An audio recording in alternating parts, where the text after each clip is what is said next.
Fourth अंगा, वायु के सापेक्ष कांच का अपवर्तनांक 3/2 तथा जल का अपवर्तनांक 4/3 है। एक द्विउत्तल लेंस के वक्र पृष्ठों की वक्रता त्रिज्याएं क्रमशः 20 सेंटीमीटर तथा 30 सेंटीमीटर हैं। इस लेंस की फोकस दूरी वायु में और जल में ज्ञात करिए। तो ये जो 4 का अंगा है इसमें भी एक न्यूमेरिकल है। सबसे पहले मैं यहां पर ये लिखूंगा कि हमको दिया क्या गया है। दिया है, उन्होंने बोला वायु के सापेक्ष कांच का अपवर्तनांक 3/2 है। आप सभी बच्चों को याद है वायु के सापेक्ष कांच का अपवर्तनांक, refractive index of glass with respect to air, ये 3/2 दिया गया है। जल का अपवर्तनांक 4/3 है। तो वायु के सापेक्ष जल का अपवर्तनांक मतलब refractive index of water with respect to air, इसकी वैल्यू 4/3 दी गई है। एक द्विउत्तल लेंस के वक्र पृष्ठों की वक्रता त्रिज्याएं, एक द्विउत्तल लेंस है, जो ये वाला लेंस होता है द्विउत्तल लेंस है, ठीक है।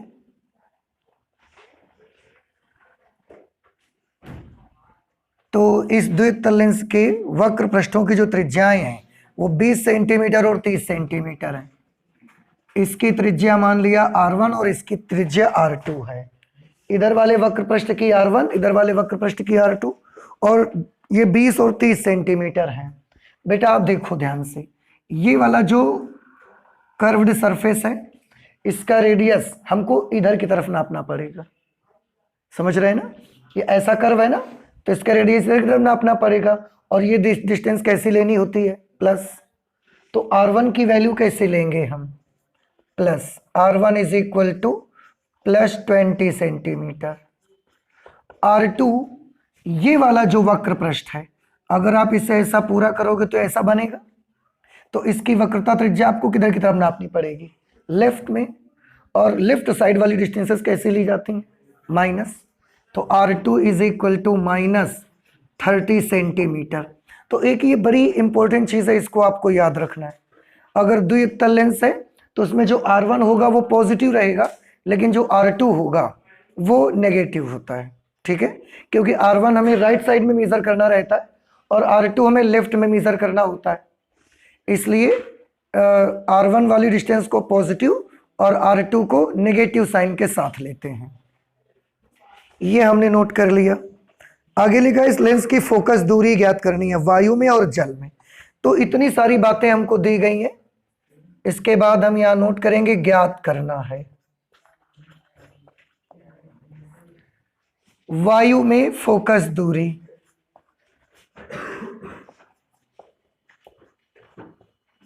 वायु में लेंस की फोकस दूरी। तो वायु में लेंस की फोकस दूरी को हम FA लिख लेते हैं, फोकल लेंथ इन एयर। और जल में भी लेंस की फोकस दूरी मालूम करनी है। जल में लेंस की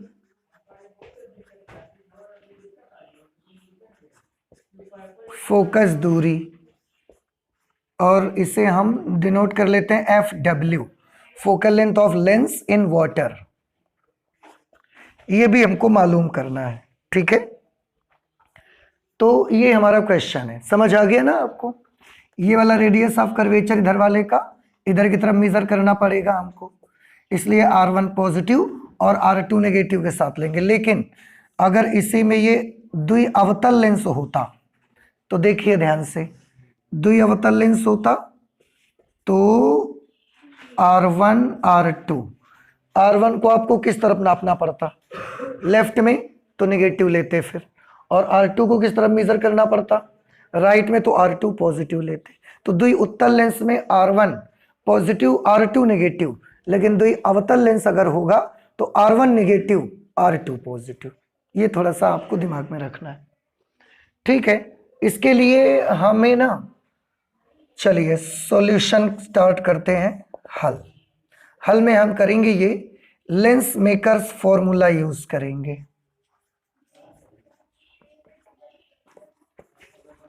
आप भी सभी को याद होगा लेंस मेकर्स फॉर्मूला, इसे लेंस निर्माता सूत्र भी कहते हैं। 1/f एयर के लिए अगर हम इसका इस्तेमाल करेंगे तो फॉर्मूला बनेगा 1/fa is equal to mu ji a minus 1 into 1/r1 minus 1/r2। ये fa हमको पता ही लगाना है। म्यू जी ए की वैल्यू देखिए, हमने म्यू जी ए क्यों लिखा, एयर में जब आप फोकस दूरी निकालोगे तो, क्योंकि लेंस को कहाँ रखोगे, एयर में, तो जब लेंस को आप एयर में रखोगे तो जो प्रकाश किरणें होंगी वो लेंस में कहाँ से प्रवेश करेंगी, एयर से ग्लास में। इसलिए एयर के रिस्पेक्ट में ग्लास का रिफ्रैक्टिव इंडेक्स हमको लेना पड़ेगा। तो म्यू जी ए की वैल्यू कितनी है, 3/2 minus 1/r1 is +20, r2 is -30। 1/fa is equal to 3/2 minus 1, this will be 1/2।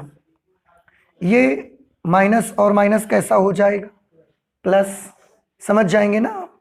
ठीक, दोनों का एलसीएम क्या लेंगे, 60। 20 से डिवाइड किया 3 टाइम्स में, और 3 को 1 से मल्टीप्लाई किया तो 3। 30 से डिवाइड किया 2 टाइम्स में, 2 से मल्टीप्लाई कर दिया, 1 से मल्टीप्लाई किया तो 2 आ गया। अब 1/fa is equal to 1/2 into 3 and 2 5/60।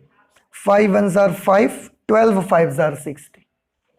अब 12 2s are 24, तो fa is equal to 24 centimetre. वायु में लेंस की जो फोकस दूरी मिलेगी वो कितनी मिलेगी आपको, 24 सेंटीमीटर वायु में फोकस दूरी होगी। इसमें जैसा कि मैंने बताया, उत्तल लेंस अगर द्विउत्तल लेंस है तो R1 कैसी रहेगी, पॉजिटिव, और R2 कैसी लेनी पड़ेगी, नेगेटिव। और अगर द्विअवतल लेंस है तो R1 नेगेटिव, R2 पॉजिटिव लेनी पड़ेगी। ठीक है, ये मैंने बता दिया है, इसकी इस क्वेश्चन में डिमांड नहीं थी, पर आपको याद रखना है। इसमें एक चीज और निकालिए, जल में लेंस की फोकस दूरी, तो फिर से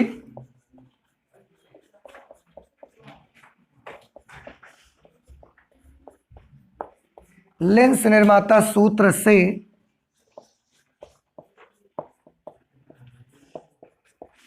जल में लेंस की फोकस दूरी,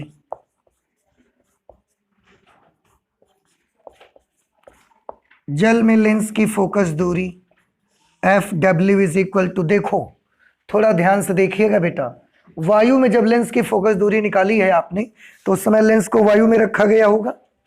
अगर लेंस को वायु में रखा तो जो प्रकाश किरणें लेंस पर पहुंची वो लेंस पर किस माध्यम से पहुंची, वायु से।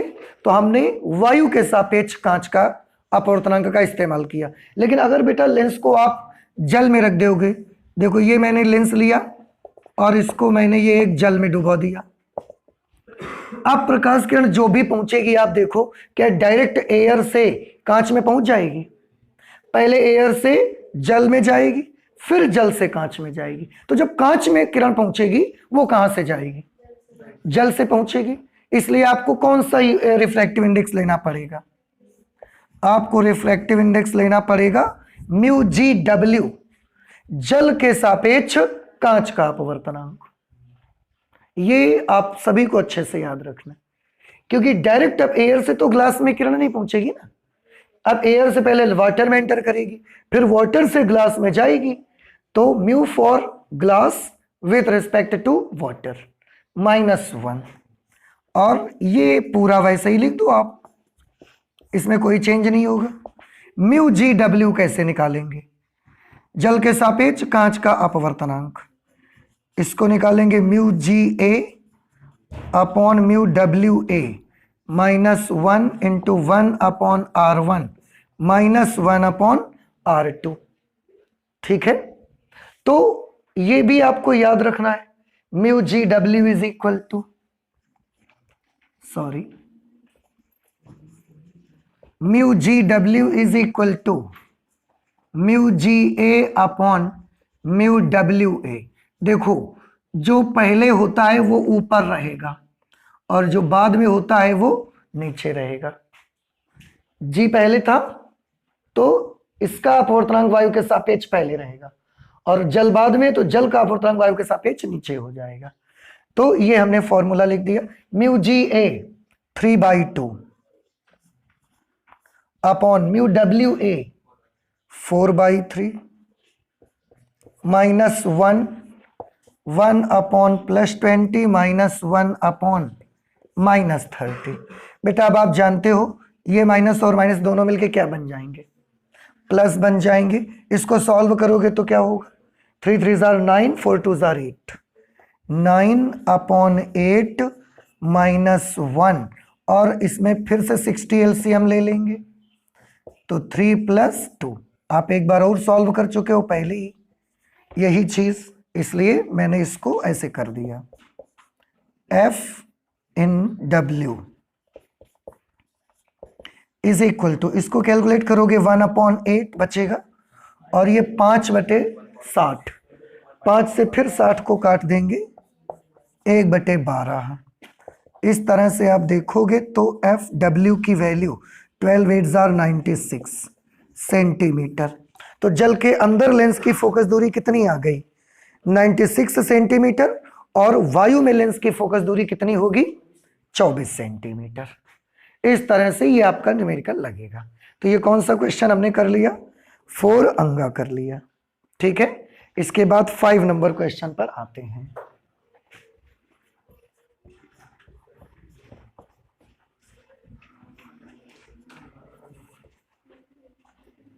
क्वेश्चन नंबर 5 का उत्तर देखिए।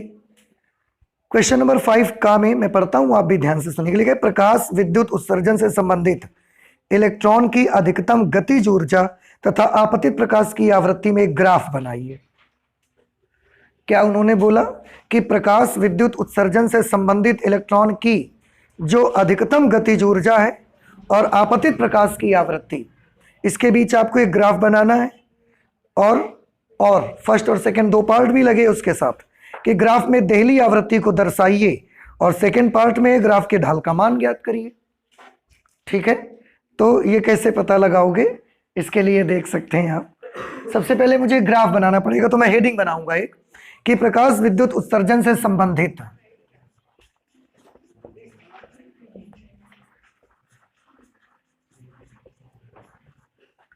प्रकाश विद्युत उत्सर्जन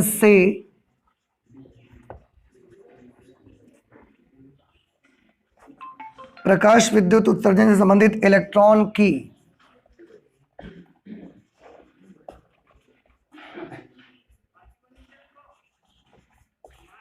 अधिकतम गतिज ऊर्जा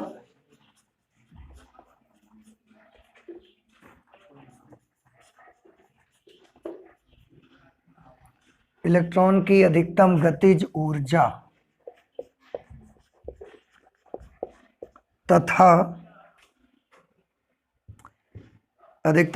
ऊर्जा तथा आपतित प्रकाश की आवृत्ति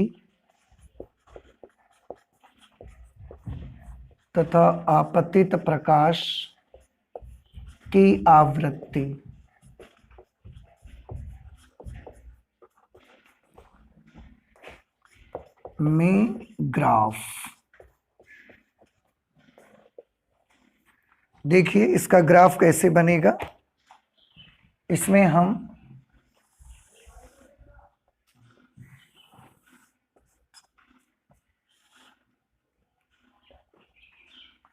इधर की तरफ हम ले लेते हैं आवृत्ति, आपतित प्रकाश की आवृत्ति।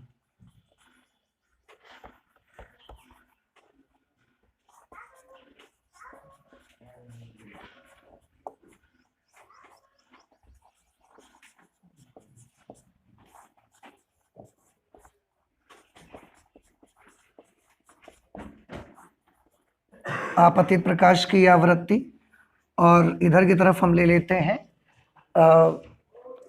इलेक्ट्रॉन की अधिकतम गतिज ऊर्जा। आपको याद होगा, इसे आप EK से लिखा करते हैं, इलेक्ट्रॉन की अधिकतम गतिज ऊर्जा।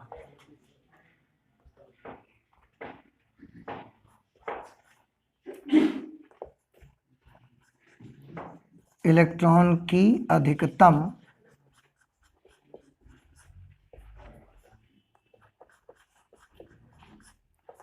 गतिज ऊर्जा, ठीक। और अगर इधर की तरफ हमको मिलेगी तो ये नेगेटिव काइनेटिक एनर्जी मिलेगी हमको, ठीक है। अब इस तरह से हमने ले लिया, एक्स अक्ष की तरफ हमने क्या लिया, आपतित प्रकाश की आवृत्ति, वाई अक्ष की तरफ हमने ले लिया इलेक्ट्रॉन की अधिकतम गतिज ऊर्जा, और ये क्योंकि इसके अपोजिट है तो नेगेटिव काइनेटिक एनर्जी यहां पर हमको मिलेगी। तो जब हम इनके बीच में ग्राफ बनाते हैं ना, तो वो ग्राफ हमको एक स्ट्रेट लाइन मिलता है, एक सीधी रेखा मिलती है। और वो सीधी रेखा किस तरह से मिलती है, तो वो सीधी रेखा में एक कुछ इस तरह से मिलती है, ऐसे इस तरीके का स्ट्रेट लाइन मिलता है। प्रकाश विद्युत उत्सर्जन संबंधित इलेक्ट्रॉन की अधिकतम गतिज ऊर्जा और आपतित प्रकाश की आवृत्ति में ग्राफ, ये हमें ग्राफ इस तरह का मिलेगा। इतनी नेगेटिव काइनेटिक एनर्जी मिलेगी। अगर आप देखो यहां पर हैं, इसका मतलब क्या है, यहां पर है, इसका मतलब आपतित प्रकाश की आवृत्ति कैसी है, 0। हमने जो आपतित प्रकाश है, अभी प्रकाश डाला ही नहीं है, ठीक है, आपतित प्रकाश की आवृत्ति 0 है। अब हमने इतनी आवृत्ति की लाइट डाली, इतनी आवृत्ति की लाइट डाली हमने, लेकिन हमने क्या देखा कि जब इतनी आवृत्ति की लाइट डालते हैं तो इतनी गतिज ऊर्जा मिलती है, वो भी नेगेटिव। मींस जो इलेक्ट्रॉन निकलते हैं या नेगेटिव अगर एनर्जी मिल रही है, इसका मतलब अभी उनमें काइनेटिक एनर्जी हो ही नहीं रही है, कुल मिला के इलेक्ट्रॉन बाहर ही नहीं आ रहे अभी। तो अगर आप इतनी आवृत्ति का लाइट डाल दोगे तो भी अभी देखो ग्राफ, इतनी नेगेटिव काइनेटिक एनर्जी मिल रही है, मींस अभी इलेक्ट्रॉन बाहर उत्सर्जित नहीं होके आ रहा है। जब आप इतनी आवृत्ति का प्रकाश डाल दोगे तो आपको इतनी काइनेटिक एनर्जी मिलेगी, वो भी नेगेटिव, मींस अभी भी इलेक्ट्रॉन उत्सर्जित नहीं हो रहा है। जब आप कम से कम इतनी आवृत्ति का इलेक्ट्रॉन डालोगे तो जो इलेक्ट्रॉन उत्सर्जित होगा, अब इलेक्ट्रॉन उत्सर्जित होगा, उसकी जो काइनेटिक एनर्जी होगी वो 0 होगी। समझ आ रहा है आपको?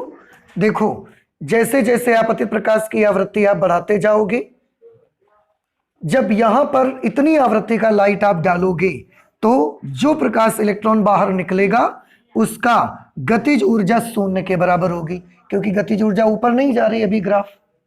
लेकिन अगर इससे नीची आवृत्ति का लाइट आप डाल रहे हैं तो एक भी प्रकाश इलेक्ट्रॉन उत्सर्जित नहीं होगा, याद रखिए। फिर से बताइए मुझे, इतनी आवृत्ति की लाइट डालने से इलेक्ट्रॉन निकले क्या? नहीं निकलेगा। इतनी आवृत्ति की लाइट डालने से अभी भी उत्सर्जन इलेक्ट्रॉन का हो ही नहीं रहा है, धातु के पृष्ठ से इलेक्ट्रॉन निकल ही नहीं रहा है अभी भी।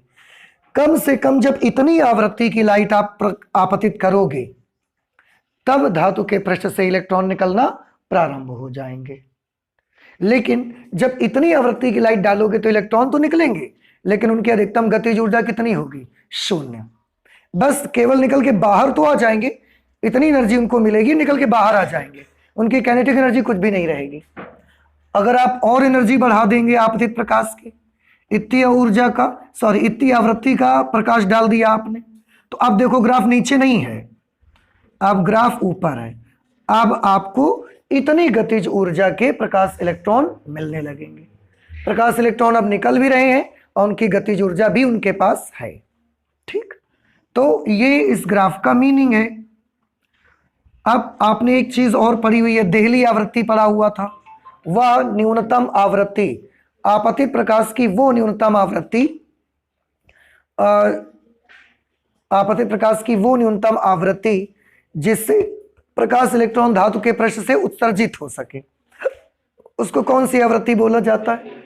तो यहां पर आप बता सकते हैं कम से कम कितनी फ्रीक्वेंसी की लाइट डाली थी हमने तो प्रकाश इलेक्ट्रॉन निकलने लगे थे, ये इतनी आवृत्ति के, तो इसी को हम बोलेंगे देहली आवृत्ति। तो ये जो पॉइंट है ये क्या रिप्रेजेंट करता है?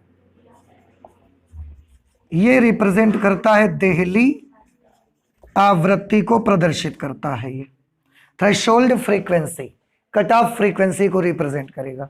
इसके नीचे रहने से इलेक्ट्रॉन नहीं निकलेगा, आवृत्ति से ऊपर हो जाने पर इलेक्ट्रॉन निकलना स्टार्ट हो जाएगा।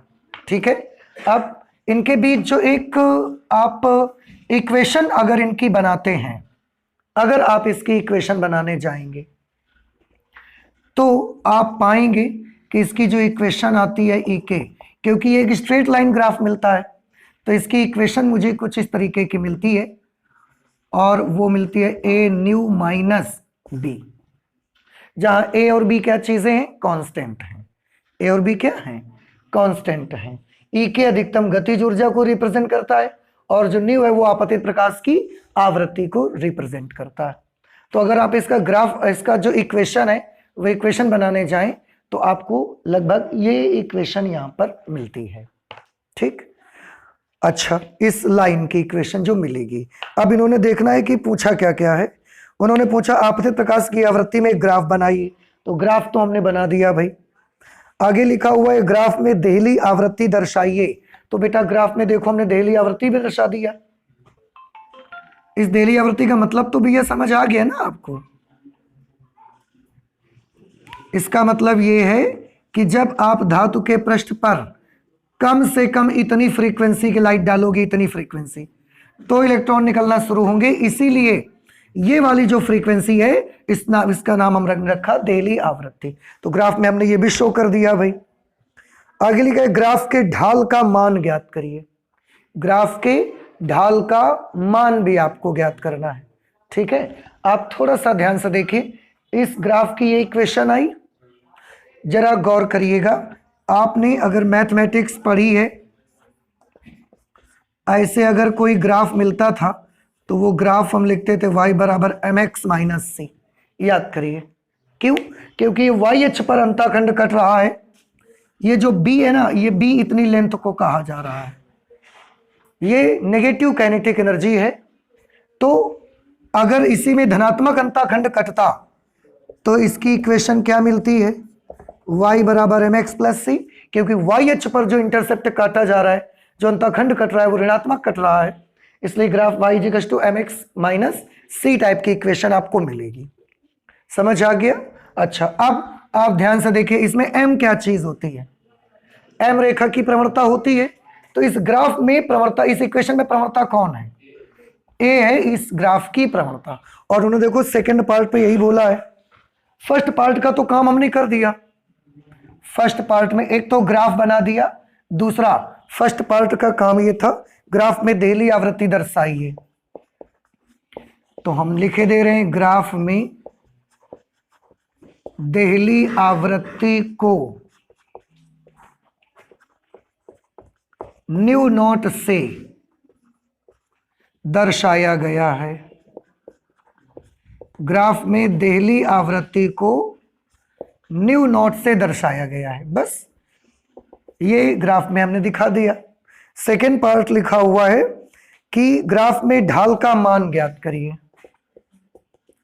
तो यहां पर निकाल लेते हैं ग्राफ के ढाल का मान। अब हमें जो ग्राफ का ढाल निकालना है ना, उसके लिए हम इस इक्वेशन का इस्तेमाल करेंगे। इक्वेशन क्या है? ई के is equal to a new minus B. A और बी में ए जो है इसी को क्या बोलेंगे? ढाल। हमें ए की वैल्यू चाहिए। मैं एक कंडीशन यहां लगाता हूं। कंडीशन क्या लगाऊंगा कि यदि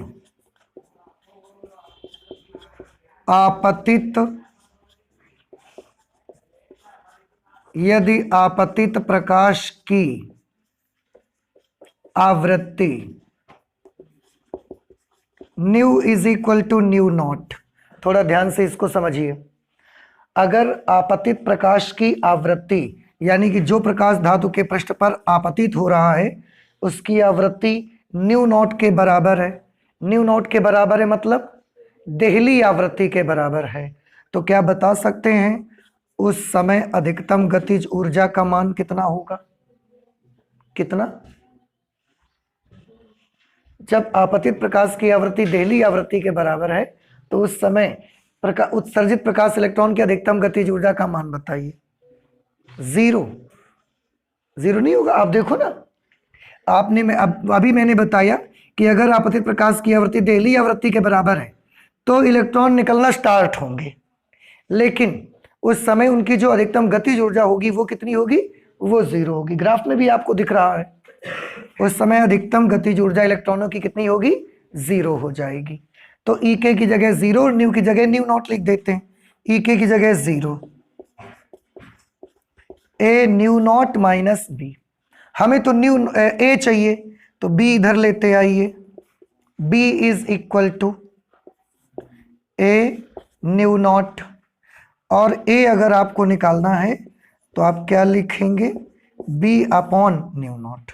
और यही ग्राफ की क्या है? ढाल है। ग्राफ की ढाल A is equal to b upon nu nought है, जिसमें न्यू नॉट क्या चीज है? न्यू नॉट तो देहली आवृत्ति है, मैं यहां लिख देता हूं। यहां बी क्या चीज है? वह न्यूनतम ऊर्जा जो, देखो बी जो पोर्शन है बेटा, ये पोर्शन गतिज ऊर्जा वाली लाइन पे है ना, अक्ष पर है, तो ये ऊर्जा है। वह न्यूनतम ऊर्जा जो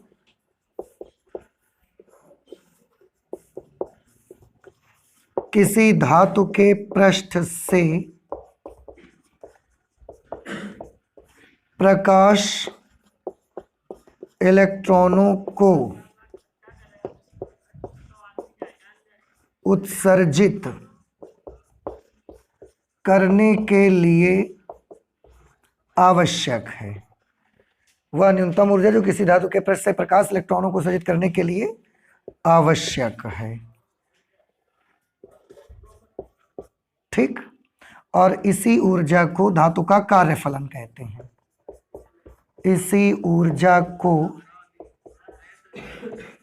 धातु का, इसी ऊर्जा को धातु का कार्यफलन कहा जाता है। तो जो B है वो एक तरीके से कार्यफलन है, और इस तरह से आप इस ग्राफ का ढाल भी निकाल सकते हैं। तो ये हमने कर लिया क्वेश्चन नंबर 5 का।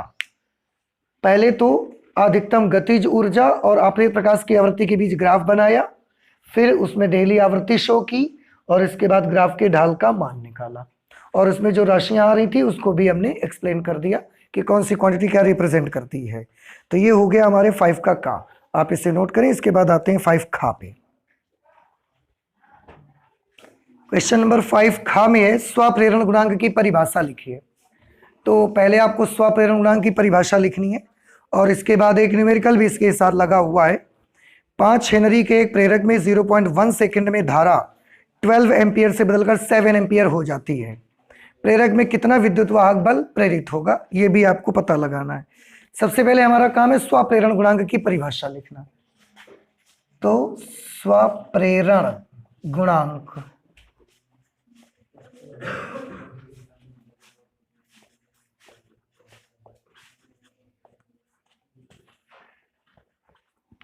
स्वप्रेरण गुणांक, कोएफिशिएंट ऑफ सेल्फ इंडक्शन या स्वप्रेरकत्व भी इसी को कहा जाता है, आपको याद होगा। क्या परिभाषा होती है, याद है आपको किसी को? क्या है बताओ। अच्छा,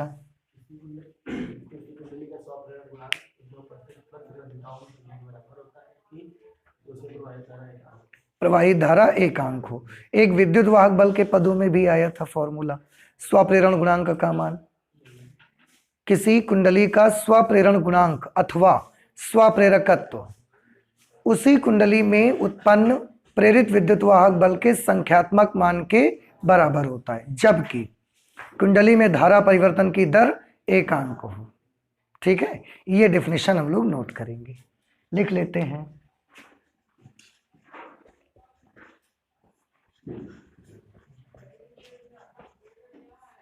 किसी कुंडली का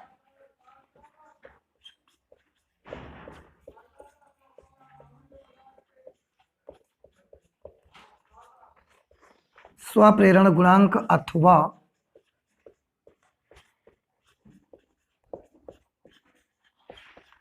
स्वप्रेरकत्व,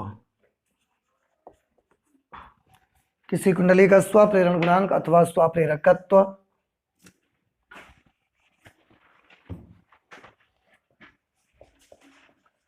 उसी कुंडली में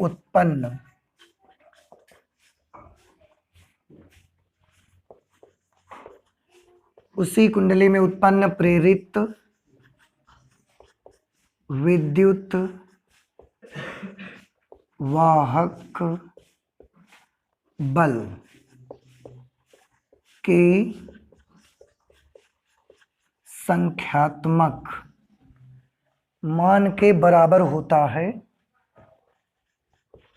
संख्यात्मक मान के बराबर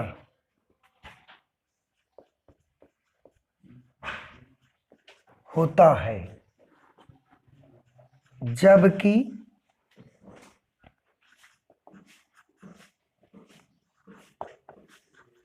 उसी कुंडली में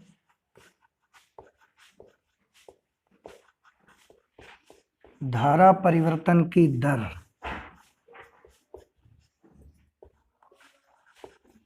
उसी कुंडली में धारा परिवर्तन की दर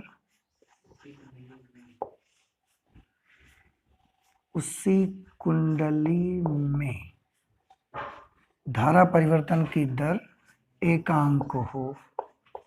ठीक, फिर से एक बार पढ़ देते हैं, ध्यान से सुने।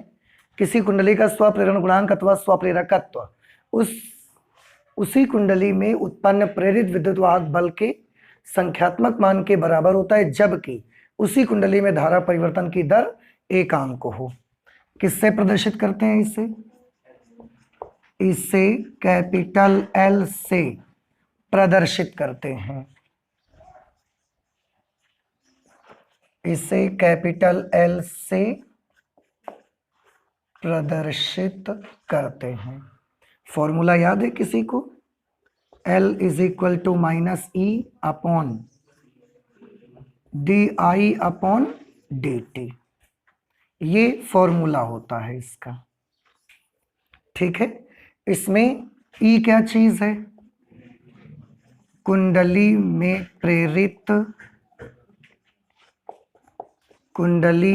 उत्पन्न प्रेरित विद्युत वाहक बल, और D i upon d T क्या चीज है? धारा परिवर्तन की दर।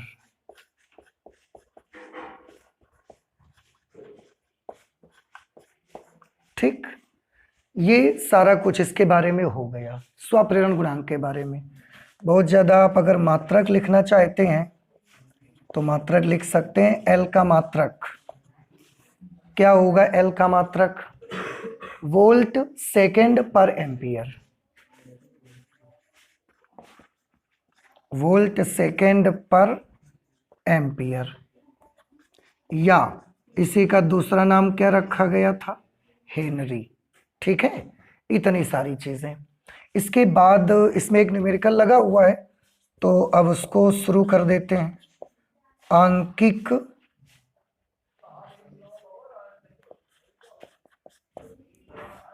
आंकिक भाग, इसी क्वेश्चन का न्यूमेरिकल पार्ट करते हैं।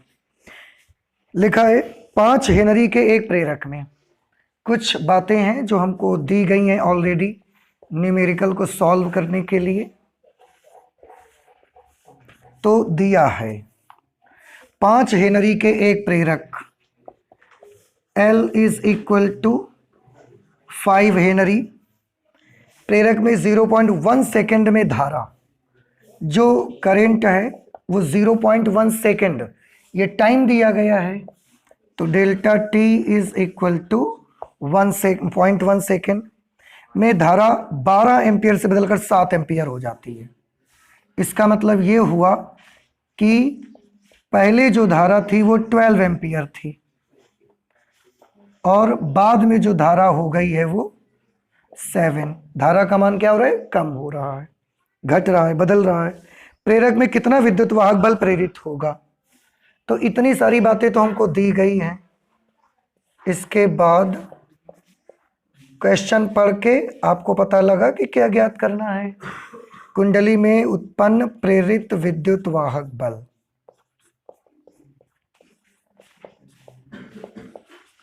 कुंडली में उत्पन्न प्रेरित विद्युत वाहक बल, E is equal to question mark. ठीक है, बस बड़ा इजी है। अब हम इसको सॉल्व कर देते हैं। ये फॉर्मूला बेटा आपने देखा, इसी का यूज हम करेंगे। इसका यूज करेंगे तो E की वैल्यू बताओ मुझे यहां से निकाल के। ये इधर आ जाएगा। We know E is equal to minus L into di/dt। ठीक है, आप चाहो तो delta I upon delta t कर लो, परिवर्तन है ना, कोई फर्क नहीं पड़ता, आप ऐसे कर लो। डी तब लिख दिया जाता है जब परिवर्तन बहुत छोटे होते हैं, और केवल अगर परिवर्तन है तो आप डेल्टा टी लिख सकते हो, उससे कोई फर्क नहीं पड़ता। E is equal to minus what is L? L is 5 henry. Delta I means परिवर्तन, I1 minus I2 upon delta T. चलिए अब इस पे लिख देते हैं -5 I1 minus I2, 12 minus 7 5 upon delta t. Delta t की वैल्यू कितनी है बेटा? 0.1 सेकेंड। अब E is equal to minus 5 5 25 upon 0.1। दशमलव हटाओगे, आप चाहो तो 0 बढ़ा सकते हो। विद्युत वाहक बल है इसलिए मात्रक क्या होगा? वोल्ट। देखो पहले भी आप जानते हो माइनस निशान यहां पर क्यों आता है, लेंज का नियम आप पढ़ चुके हो। तो माइनस निशान सिर्फ और सिर्फ विद्युत वाहक बल की डायरेक्शन के लिए आता है। आप चाहें तो यूज करें, आप चाहें तो हटा दें यहां से। नेगेटिव साइन केवल और केवल हमको क्या बताता है कि विद्युत वाहक बल जो उत्पन्न होता है उसकी दिशा ऐसी होती है कि वो उस कारण का विरोध करता है जिस कारण से वह स्वयं, तो नेगेटिव साइन केवल डायरेक्शन की वजह से है। न्यूमेरिकल वैल्यू अगर हम लोग फाइंड आउट कर रहे हैं तो हमें इसकी डायरेक्शन से कोई नहीं मतलब है फिलहाल, तो हम इससे आंसर प्लस में भी दे सकते हैं, 250 वोल्ट। ठीक है, तो इस तरीके से ये हमारा आंसर हो गया। और ये कौन सा क्वेश्चन हुआ हमारा? क्वेश्चन नंबर 5 खा। 5 गा पे देखिए,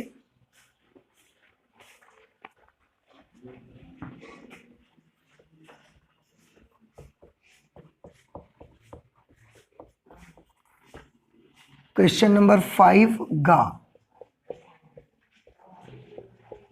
आंसर देखो, लिखा है व्हीट स्टोन सेतु का परिपथ खींचिए। व्हीट स्टोन सेतु का आपको परिपथ बनाना है तथा किरचॉफ के नियम से सेतु का संतुलन के प्रतिबंध का व्यंजक प्राप्त करिए। चलिए सबसे पहले व्हीट स्टोन सेतु का परिपथ बना लेते हैं।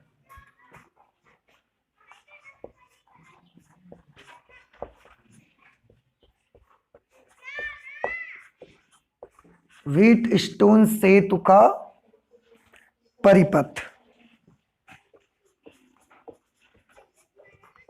आप सभी बच्चों को याद ही है कि व्हीट स्टोन ने प्रतिरोधों की एक व्यवस्था का आविष्कार किया था जिसमें उन्होंने 4 प्रतिरोध लगाए थे, R1 R2 R3 R4 मान सकते हो, PQ RS भी कुछ राइटर्स ने माना है, आपको जो मर्जी आप ले लो।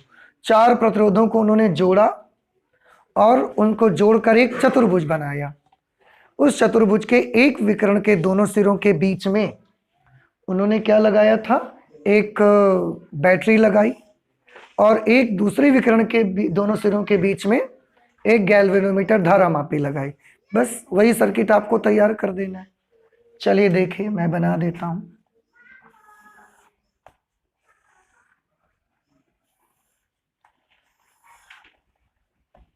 इस तरह से। ठीक है, समझ जाएंगे, थोड़ा तिरछा बन गया होगा शायद।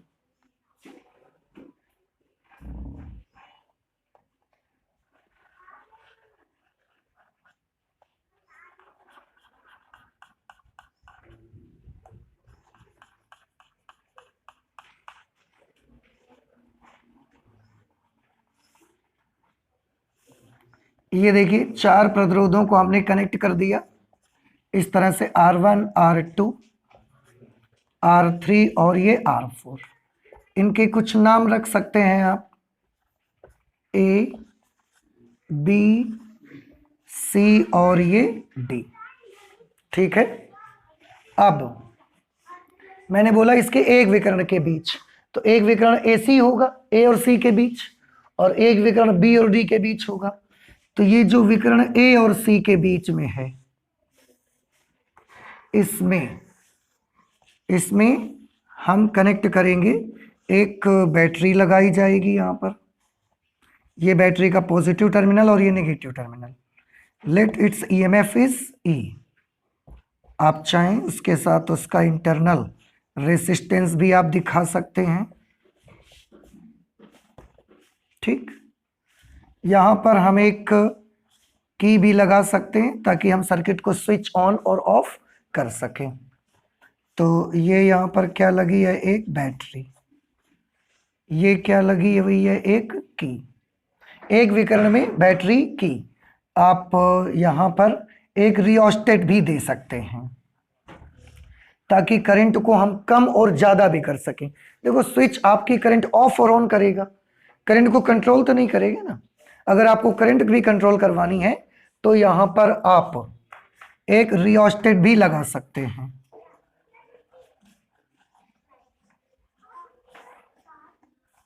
ये एक रियोस्टेट भी यहां पर लगा सकते हैं, रियोस्टेट। ठीक, अच्छा इसके बाद ये जो दूसरा विकर्ण है BD, इसमें B और D के बीच में हमको एक गैल्वेनोमीटर लगाना है।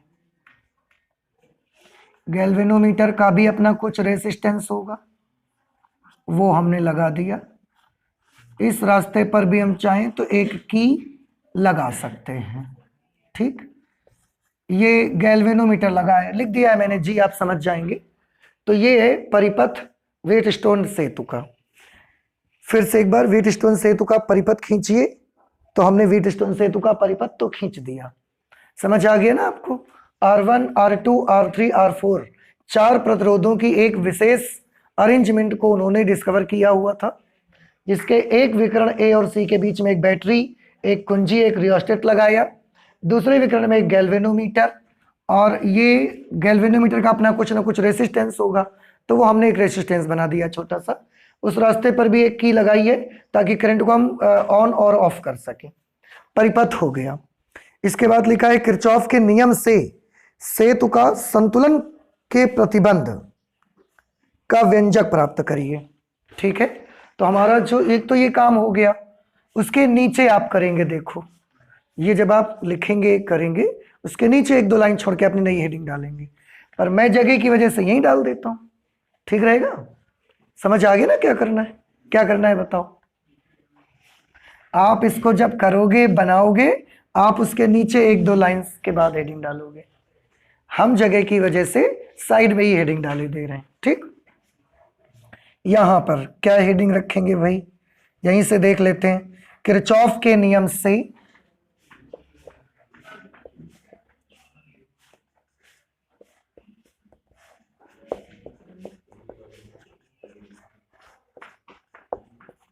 किरचॉफ के नियम से सेतु का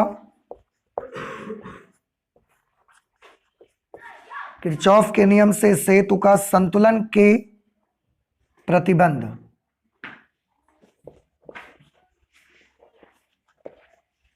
संतुलन के लिए प्रतिबंध का व्यंजक।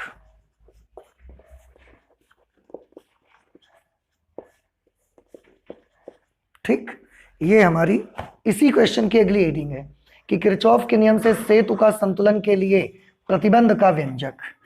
कि सेतु का जो संतुलन है उसके लिए क्या कंडीशन होती है, उसको हमको डिराइव करना है। वैसे एक बार हम लोग ये कर भी चुके हैं, किसी सेट में ही करा होगा या मॉडल पेपर में किया होगा, मुझे इतना तो याद नहीं है, लेकिन हम आपको बता चुके हैं। एक बार और देख लेते हैं, ठीक है, ताकि अगर आप भूल भी गए होंगे तो आपको याद आ जाएगा। देखिए, उसके लिए किरचॉफ का नियम इस्तेमाल करेंगे। चलिए किरचॉफ के दोनों नियम इस्तेमाल करने पड़ेंगे। यहां से मैंने मान लिया बैटरी से कितनी करंट आती है, आई।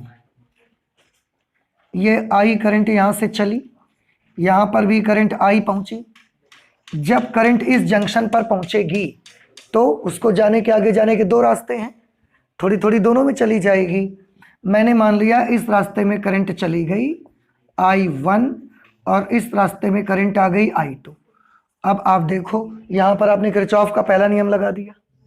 कैसे कि जितनी करंट एक तरफ से आ रही है उसी के दो पार्ट I1 और I2 ये आगे बढ़ के जा रहे हैं। ठीक है, आप हमेशा याद रखें किरचॉफ का दूसरा नियम लगेगा ही तब, उसके पहले आपको किरचॉफ का पहला नियम लगाना ही पड़ेगा। किरचॉफ का दूसरा नियम बिना किरचॉफ के पहले नियम को लगाए आप अप्लाई ही नहीं कर सकते। कहीं ना कहीं किरचॉफ फर्स्ट रूल तो लगाना ही पड़ेगा आपको करंट के डिस्ट्रीब्यूशन के लिए, अदरवाइज आप किरचॉफ सेकंड रूल यूज नहीं कर सकते।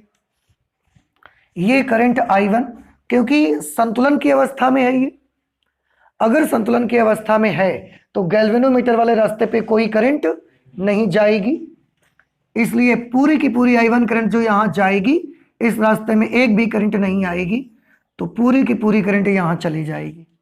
ऐसे ही यहां पर पूरी की पूरी I2 जाएगी, इधर से ये I1 आ गई, इधर से करंट I2 आ गई, जंक्शन पर दोनों मिल गए और फिर से करंट कौन सी आ गई, I, और ये करंट ऐसे आगे निकल के बैटरी के नेगेटिव टर्मिनल पे एंटर कर गई।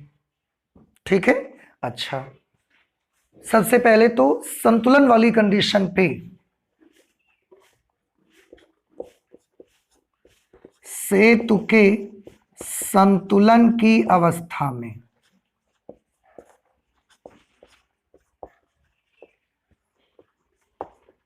देखो, सेतु के संतुलन की अवस्था में एक्चुअली होता क्या है कि जो बिंदु B का विभव होता है वो बिंदु D के विभव के बराबर होता है। बिंदु B का विभव और बिंदु D दोनों के विभव आपस में कैसे होते हैं, बराबर होते हैं। इसलिए गैल्वेनोमीटर वाले रास्ते पर कोई करंट फ्लो नहीं होती। आपको याद होगा करंट का फ्लो क्यों होता है, विभव के अंतर की वजह से। बड़ा सिंपल है बेटा, जैसे आपने क्लास 11 में पढ़ा हीट का फ्लो होता है तापांतर के कारण, वाटर का फ्लो होता है लेवल के अंतर की वजह से। अगर दोनों जगह का लेवल सेम होगा तो एक जगह से बह के पानी दूसरी जगह नहीं जा सकता। ऐसे ही करंट का फ्लो होता है विभवांतर के कारण। अब विभव अगर बराबर है बी और डी के तो विभवांतर जीरो रह गया, विभव में अंतर ही नहीं बचा, इसलिए करंट फ्लो नहीं होती। और सेतु संतुलन नहीं है, अगर सेतु में सेतु के असंतुलन की अवस्था में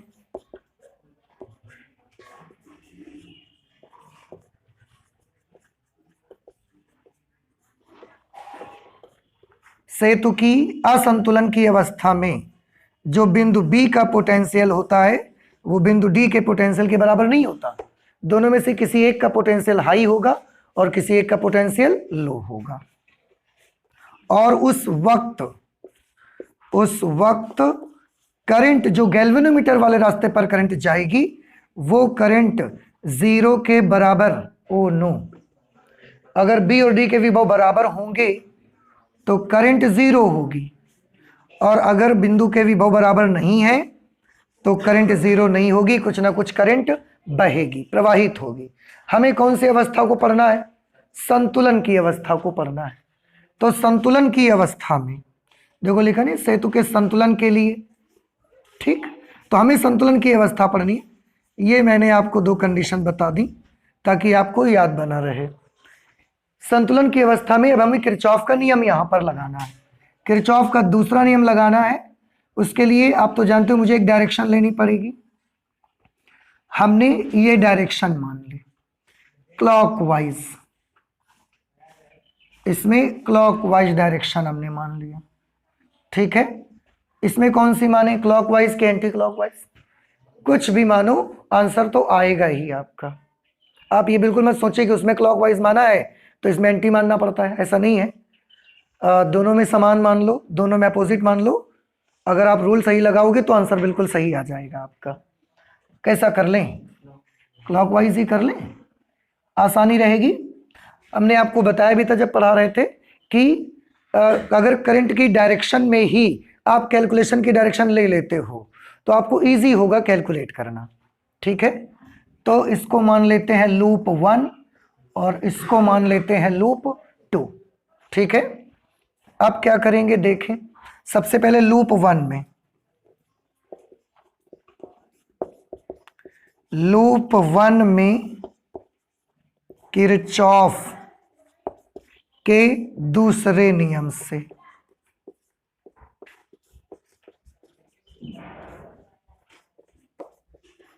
किरचॉफ का पहला नियम तो करंट के डिस्ट्रीब्यूशन में लगा दिए हम, किरचॉफ का दूसरा नियम हम लगाने जा रहे हैं लूप 1 में।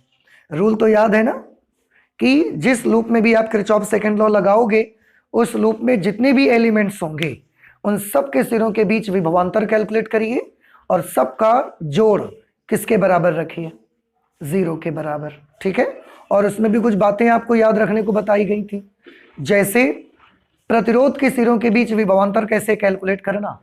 आंसर है करंट इनटू रेसिस्टेंस। विभवांतर प्लस लेना कि माइनस लेना, तो अगर धारा की दिशा कैलकुलेशन की दिशा में हो तो प्लस ले लेना और अगर विपरीत दिशा में हो तो माइनस ले लेना। दूसरा, अगर सेल के सिरों के बीच का विभवांतर कैलकुलेट करना पड़े, पोटेंशियल डिफरेंस लेना पड़े, तो क्या लीजिएगा, उसका विद्युत वाहक बल लीजिए।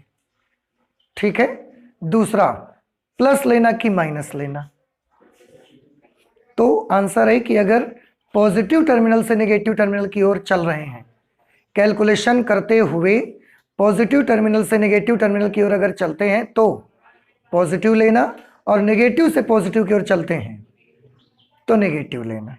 ठीक है, चलो करते हैं। और देख रहे लूप 1 में ना सेल तो कोई है नहीं, आप देख लो सारे रेसिस्टेंसेस हैं, तो बस केवल हमको रेसिस्टेंस के सिरों के बीच ही पोटेंशियल डिफरेंस लेने। चलो एक तरफ से स्टार्ट करते हैं, यहां से स्टार्ट करो और कैलकुलेशन की डायरेक्शन हमने क्लॉकवाइज मानी है बेटा, तो ऐसे चलेंगे। सबसे पहले एलिमेंट कौन मिला, R1, करंट कितनी मिली, तो विभवांतर कैसे कैलकुलेट करेंगे, I1 इंटू R1 प्लस की माइनस, प्लस, क्योंकि कैलकुलेशन की डायरेक्शन और करंट की डायरेक्शन सेम। आगे चलते चलते यहां पर आए, ये मान लेते हैं कि गैल्वेनोमीटर का प्रतिरोध है और गैल्वेनोमीटर के प्रतिरोध को आप G से ही नोट कर लो। इसमें करंट कितनी आ रही बताओ, 0, संतुलन की अवस्था है ना, करंट 0 आ रही है, इसलिए 0 इंटू क्या लिखेंगे, G। प्लस लेना था कि माइनस लेना था, कैलकुलेशन की डायरेक्शन कैसे है, ऐसे। अब करंट आ ही नहीं रही है तो प्लस माइनस से कोई मतलब ही नहीं है हमको, वैसे भी 0 हो जाना है इसको। और आगे चले, यहां पर ऐसे चलना है, कैलकुलेशन की डायरेक्शन ऐसे है ना बेटा, तो यहां पर ऐसे चल रहे हैं, जबकि करंट तो ऐसे जा रही है, तो resistance R3, current I2, potential difference I2 R3, negative की पॉजिटिव, नेगेटिव, क्यों, because the direction of calculation is just opposite to the direction of current, so we will have to take negative sign in front of this potential difference। और हम कहां पर आ गए, A पर आ गए, it means the loop is completed। अगर loop complete हो गया तो पूरा पोटेंशियल डिफरेंस किसके इक्वल होना चाहिए, 0 के इक्वल होना चाहिए। ये I1 R1 ये तो 0 हो गया, इसको उधर भेज दो, I2 R3, I1 I2 निकाल लो, I1 upon I2 is equal to R3 upon R1, let this is equation number 1। ठीक है, अच्छा इसके बाद ये दूसरा लूप ले लीजिए,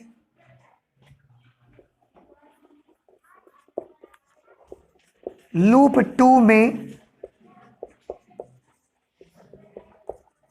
किरचॉफ के दूसरे नियम से,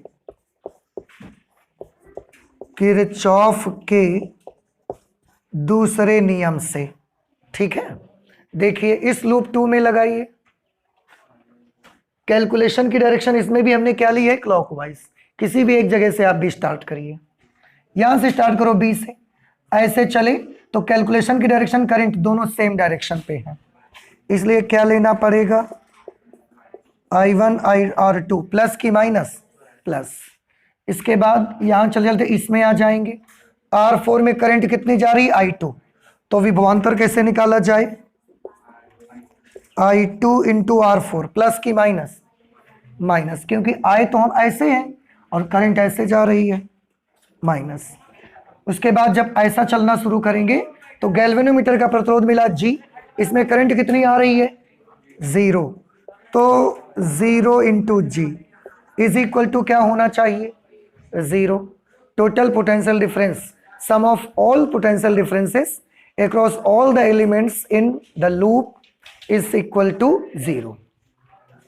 फिर से ये तो 0 हो गया, इसको उधर भेज दीजिए, तो I1 R2 is equal to I2 R4, I1 upon I2 यहां से भी निकाल लो आप, I1 upon I2 is equal to R4 upon R2।